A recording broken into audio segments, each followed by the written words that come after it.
یہ کپڑا بننے کا علم کیا مذہبی علم ہے؟ نہیں، دنیاوی علم ہے۔ کسی نبی کو اللہ تعالیٰ نے کپڑا سننے کا علم عطا فرمایا، تو کیا یہ کپڑا سننے کا علم کیا مذہبی علم ہے؟ نہیں، یہ دنیاوی علم ہے۔ تو مذہبی علم کے ساتھ ساتھ آپ کو دنیاوی علم بھی حاصل کرنا ہوگا۔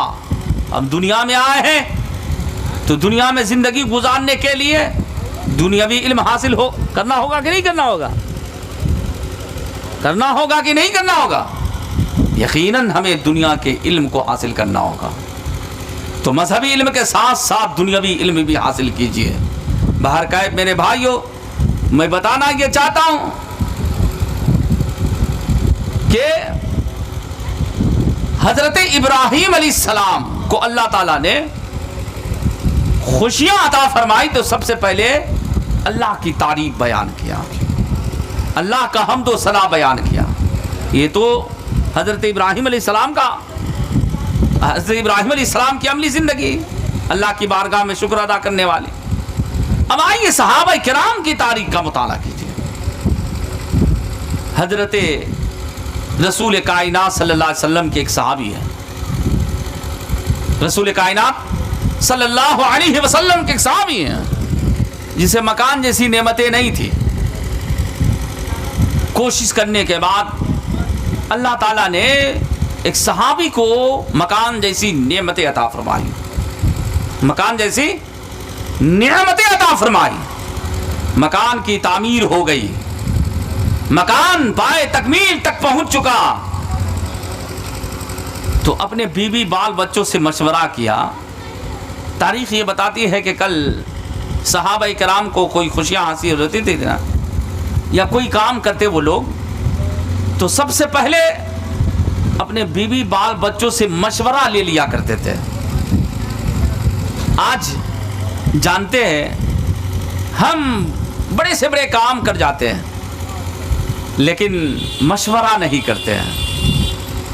اگر باپ میٹرک پاس ہے، بیٹا انٹر پاس ہو جاتا ہے نا، تو بیٹا کہتا ہے باپ تو ابھی میٹرک ہی پاس ہے، ہم تو انٹر پاس ہیں، ان سے زیادہ پڑھے لکھے ہیں، ان سے ہم کیا مشورہ لیں گے؟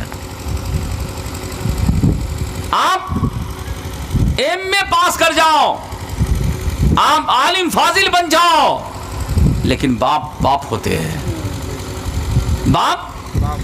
باپ ہوتے ہیں۔ آپ یہ نہ سمجھو کہ باپ کو کم علم ہے، کم دماغ ہے، وہ ہمیں کیا مشورہ دیں گے؟ میں کہتا ہوں کہ باپ سے مشورہ اس لیے لو کہ باپ کے مشورے میں اللہ نے برکت کو رکھی ہے۔ یہ الگ بات ہے کہ آپ ان سے زیادہ آپ دماغ رکھتے ہو، پڑھے لکھے ہو، تو علم کے بنیاد پر نہیں بلکہ برکت کے لیے ہے، برکت حاصل کرنے کے لیے اپنے باپ سے ضرور مشورہ لو۔ آج جانتے ہیں ماں باپ سے مشورہ نہیں لے رہا، لوگ خود کام کر جا رہا، تو اس کام میں برکت ہوتی ہے؟ نہیں ہوتی۔ جس کام میں ماں باپ کے مشورے شامل ہوتے ہیں، اہل و عیال کے مشورے شامل ہوتے ہیں، اللہ اس کام میں برکتوں کا نزول فرماتا ہے۔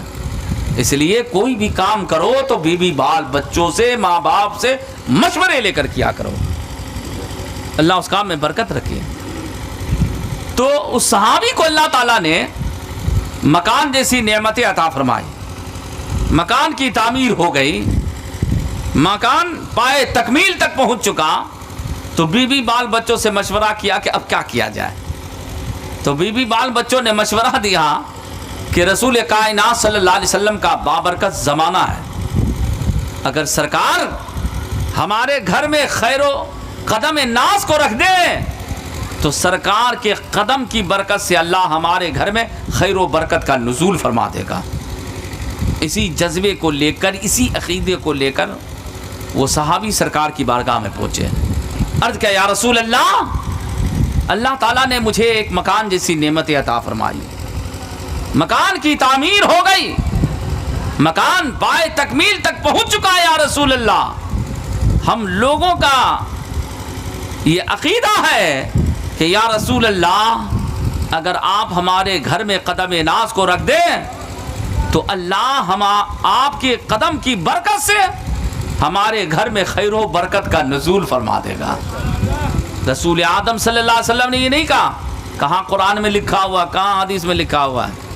جیسے آج بقرات لوگ گھوم رہا ہے نا، بقرات لوگ کہ کہاں لکھا ہے کہ کھڑا ہو کر کے سلام پڑھو، کہاں لکھا ہوا ہے کہ آگے رکھ کر فاتحہ کرو، کہاں لکھا ہوا ہے کہ یہ کام مت کرو؟ نہیں، بقرات ہے سب، تو بقرات کی بات پر جانا نہیں ہے۔ ہاں، ہمارا جو عقیدہ ہے ہم اس عقیدے پر قائم رہیں گے، ہے نا۔ آج سیدھے سادے مسلمان کو کہہ رہا ہے، جو بیچارہ پڑھا لکھا نہیں ہے اس کو بہکا رہا ہے۔ کہاں لکھا ہے کہ کھڑا ہو کر کے سلام پڑھو؟ کہاں لکھا ہوا ہے کہ آگے رکھ کے فاتحہ کرو؟ کہاں لکھا ہوا ہے کہ جلوس میں جاؤ؟ کہاں لکھا ہوا کہ یہ کام کرو؟ ہے نا، یہ سیدھے سادے جو کم علم ہے اس کے پاس جا کر کے اس کو بہکانے کی کوشش کر رہا ہے۔ یہ بقرات ہے، اس کو یہ کہہ دیجئے سیدھا سیدھی کہ ہمارا یہ عقیدہ ہے، ہم یہ عمل کر رہے ہیں اس لیے کہ اللہ ہمارے اس عمل کو ہی قبول فرما لے۔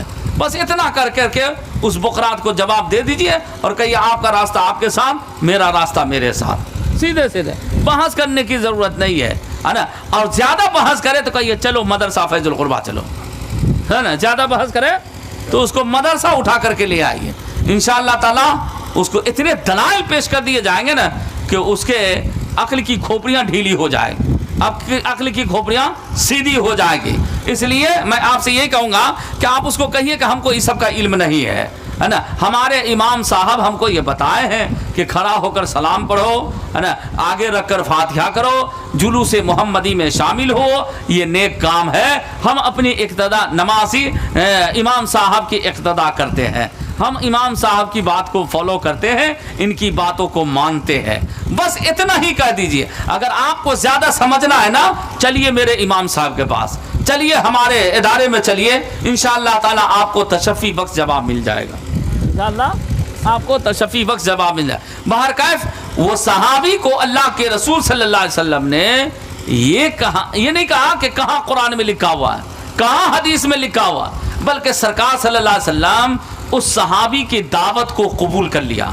رسول کائنات صلی اللہ علیہ وسلم اس صحابی کے مکان پر جاتے ہیں۔ روایتوں میں آیا کہ سرکار مدینہ صلی اللہ تعالی علیہ وسلم کو صحابی نے وضو کے لیے پانی پیش کیا۔ حضور سرور کائنات صلی اللہ علیہ وسلم نے اس صحابی کے لائے ہوئے پانی سے آپ نے وضو فرمائی۔ روایتوں میں آیا کہ آپ مکان کے گوشہ میں جا کر بیٹھ گئے، ہے نا۔ روایتوں میں یہ بھی آیا کہ آپ نے 2 رکعت نفل نمازیں پڑھی، برکت کی دعائیں دی۔ میں بتانا یہ چاہتا ہوں کہ کل صحابہ کرام کو کوئی خوشیاں حاصل ہوتی تھی تو رسول کائنات صلی اللہ علیہ وسلم کا جو بابر کا زمانہ تھا تو وہ لوگ سرکار کی حاضری کو ہی باعث برکت سمجھتے تھے، باعث رحمت سمجھتے تھے۔ تو آج ہمارے گھر میں بھی کوئی خوشی حاصل ہوتی ہے تو ہم سرکار کے ذکر کو ہی باعث برکت سمجھتے ہیں، باعث نجات سمجھتے ہیں۔ تو آج جناب جن کے ہاں شادی ہے نا، ان کے ہاں خوشیاں حاصل ہوئی ہے، تو انہوں نے سرکار کے ذکر کو ہی باعث برکت سمجھے، باعث رحمت سمجھی ہے، باعث نجات سمجھی ہے۔ درود شریف پڑھ لیجیے، اللہم صلی علی اللہم صلی علی سیدنا شفیعنا حبیبنا مولانا محمد بارک وسلم، صلاۃ و سلام علیک یا رسول اللہ صلی اللہ تعالیٰ علیہ وسلم۔ تو حضرات محترم، یہ چند باتیں تھی جو آپ کے ذہن میں رکھنے کی کوششیں کی۔ دعا کیجیے کہ اللہ تعالیٰ ہمیں اور آپ کو ان قیمتی باتوں پر عمل کرنے کی توفیق عطا فرما دے۔ اٹھیے صلاۃ و سلام پڑھ لیجیے۔